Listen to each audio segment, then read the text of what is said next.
চলন্ত ট্রেনের দরজার বাইরে ঝুলে আছেন একজন ব্যক্তি। ভেতর থেকে তার হাত ধরে আছেন অন্য একজন। বাঁচার আকুতি করলেও তার হাত ছাড়েন না কেউ।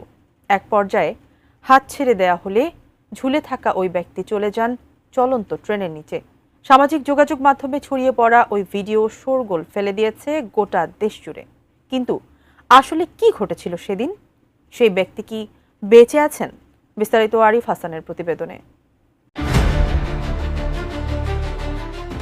সম্প্রতি সামাজিক যোগাযোগ মাধ্যমে ছড়িয়ে পড়া ৩৫ সেকেন্ডের একটি ভিডিওতে দেখা যায় চলন্ত ট্রেনের দরজার বাইরে একজন ব্যক্তি ঝুলে আছেন, আর ট্রেনের ভেতর থেকে কেউ তার হাত ধরে রেখেছে।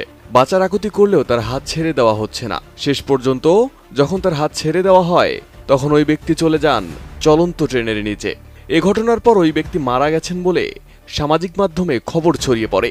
খোঁজ নিয়ে জানা গেছে ওই ঘটনার পর বেঁচে আছেন ওই ব্যক্তি।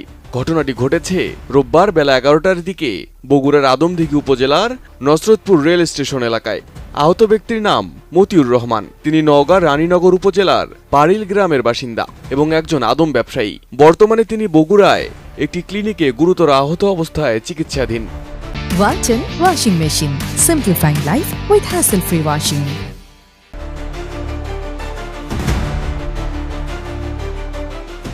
মতিউরের পরিবারের দাবি, পুরনো এক বিরোধের জেরে তাকে হত্যা চেষ্টা করা হয়েছে। পারিবারিক সূত্র জানায় 2 বছর আগে মতিউরের মাধ্যমে সজীব নামের এক যুবক সৌদি আরবে যান। তবে সেখানে পৌঁছানোর পর ইকামা না পাওয়ায় সজীবের পরিবার মতিউরের ওপর ক্ষুব্ধ হয়। অভিযোগ উঠেছে ওই বিরোধের জেরে সজীবের নির্দেশে কয়েকজন যুবক চলন্ত ট্রেনে মতিউরকে মারধর করে ট্রেন থেকে ফেলে দেন। ভাগ্যক্রমে তিনি বেঁচে যান, তবে এ ঘটনায় মতিউরের একটি পা ভেঙে যায়।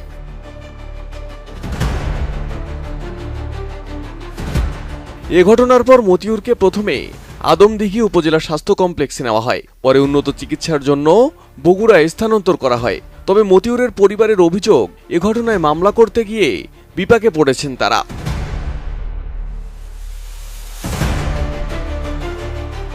ঘটনাটি ঘিরে সামাজিক মাধ্যমে ব্যাপক প্রতিক্রিয়া দেখা দিয়েছে। অনেকেই দ্রুত তদন্ত ও দোষীদের শাস্তির দাবি জানিয়েছেন।